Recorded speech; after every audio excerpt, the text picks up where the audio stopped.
The conspiracy theorists think that Citadel, which buys all the order flow from Robinhood, told Robinhood to shut down trading in order to save Melvin Capital, which was the hedge fund that Citadel itself had just bailed out. That's actually not what happened. The reality is the GameStop situation happened because A, we have a really antiquated settlement system for equities. B, we have really poor market structure. C, we have really poor regulation. Those three things together are what created the problem that we've had. So all trades of equities in the US have to ultimately settle on the Depository Trust and Clearing Corporation. This is an entity with roots back to the 1960s. In the 60s, we had a lot of increase in equities trading, and at that time, you literally had to move share certificates from one broker to another. It got so bad that the stock exchange would shut down every Wednesday and also curtail trading hours when volumes went up, simply to allow for the settlement of these stock certificates moving from one place to another.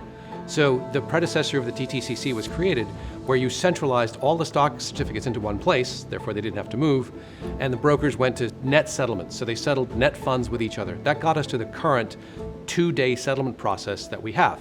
Brilliant system for the 1960s, not so brilliant for the 21st century. We have a market structure which effectively allows exchanges to control all of market data. It's a monopoly.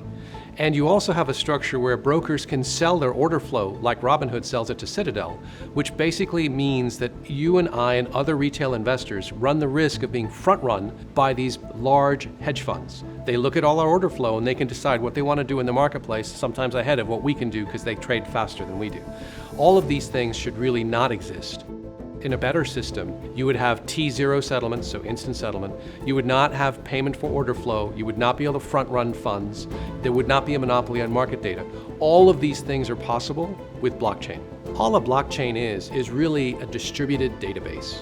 It just stores a record of who owns what, and it stores it in multiple places so that you always can know the truth of where an asset lies. Today, billions of dollars trade on crypto decentralized exchanges with zero settlement risk. The current stock exchanges that are out there, the New York Stock Exchange, the NASDAQ, etc., are going to get replaced by blockchain-based solutions.